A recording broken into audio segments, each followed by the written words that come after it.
Kez is in the building. There was a good question by Mariam right there.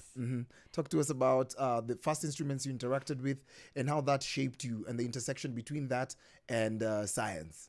That's a very good. Okay, I wouldn't go geeky on you, but that's a good question because many of us, as you've said, don't think about first instrument.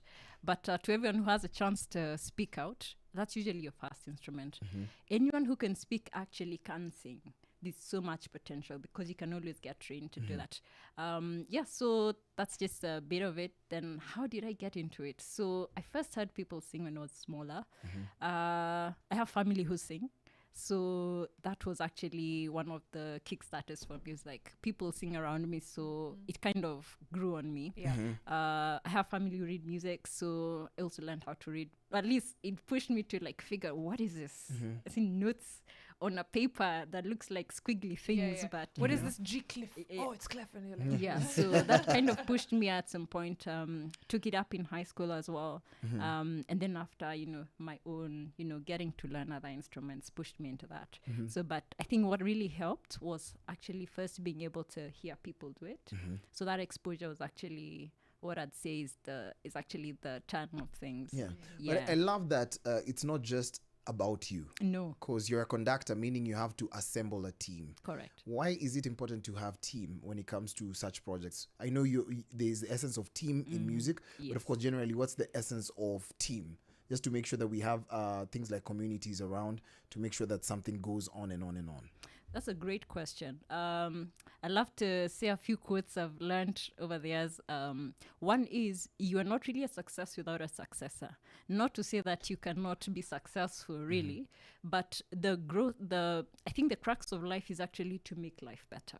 So not only are you growing as yourself, but you need to grow your community. Otherwise, your levels remain low. So if you grow and you get your community to grow, we all grow together, then we increase our levels of, being able to be efficient, being able to serve. And I think being a part of a team enables us to see these opportunities and best to, everyone in the team is learning and also finding out where their strengths are. Because, for example, if I sing soprano, maybe I don't have that alto range. So maybe Mariam sings alto or somebody else in the team. Then we can do harmony here. We can bring together our different gifts and make music. Orchestra is a group of people, for example. I can't play all the instruments myself. So somebody can play brass, somebody will play a wind instrument like flute, somebody will play a string instrument. So somebody will do percussion. So we get different sounds that are adding so much value and giving color to the music. When you touched on the quote, Mariam was like, my mind was, I was like, I've never thought about that. I do get the importance of, always, if you're moving up, you need to be making sure that someone is coming up with you, right? You're also creating space for people. But to put it like that, you're not really a success without a successor. It's just, my mind was blown, know. And like you said, it doesn't mean you're not successful, but you know. But you've also focused on women, especially the Africa Women's Orchestra, and we're celebrating International Women's Day tomorrow. Right? What does it mean to put together an orchestra of all women, and how does this help empower? I know people don't think about it, but it's like, every bit of progress that women make is helping empower. Even if it's in the arts, especially if it's in the arts, I'll say that. But how does a body or an ensemble like the Africa Women's Orchestra help to empower the women of Africa? That's another great question because we're doing great.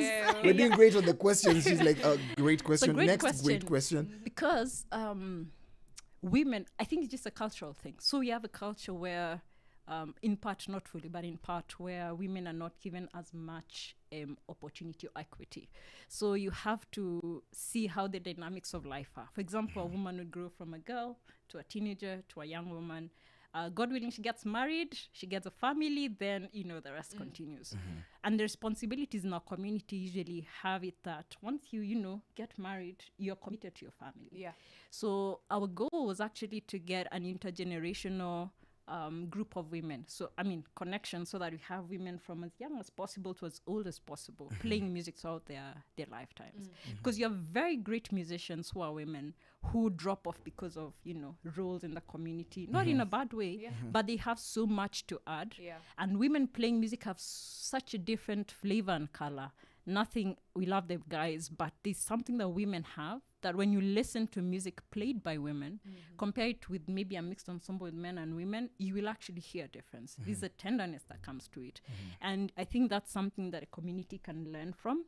Like, everybody has something to give, but also it's a safe space for women to see, okay, there's somebody else who's playing.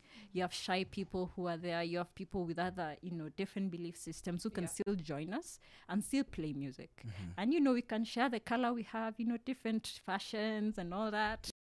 But also people seeing that there are people who have gone ahead of them and they are making it despite different life challenges, and they're still pushing through with their love for music. Hapo sawa kabisa.